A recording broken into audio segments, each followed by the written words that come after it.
Dina hiji mangsa aya sakadang simet keur nyanyi ngangge gitar dina hadapeun tangka kacamba. Tepati lila aya sakumpulan sirem lempang ngaliwat.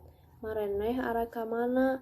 Meuni ngalet bari-baris tu rapih mawa pakakas. Tumaros simet bari ngagonjengkeun gitarna. Neangan dahareun kusabab pati lila deui rek usum hujan engke hese neanganna deui. Jawab pangawal anu jadi patugas keamanan si Rumun. Kagiatan eta teh terus wae dilakonan ku sirem dugi kapinuhna dahareun di imah atawa gua sirem teh. Barang jadi peting tur sabalikna. Nyaeta wae usum hujan teh kalakonan. Sirem jeung gerombolan lainnya eueuh nu kaluar maranehna keur leleson sangkan kacumponan sagalana. Beda jeung simut anu kalaparan kusabab teu menang dahareun.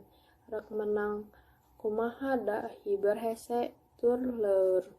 Simet nu geus kalaparan pisan ngarasa hariwang, kumaha ieu eueuh dahareun bisa-bisa urang paeh di dieu.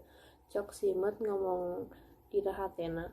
Aya oge keretek dina hatina sangkan kudu manggihan ka imah sirem menta dahareun tapi era.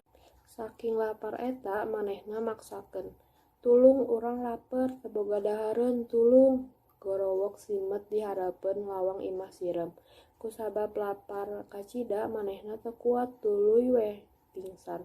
Kasampak ku hiji sirem nu manggihan manehna. Tuluy wae digarotong ku nu lainna di bawah ka gijo. Simet ditulungan, diubaran, dibere dahareun, sangkan sehat deui teu kalaparan.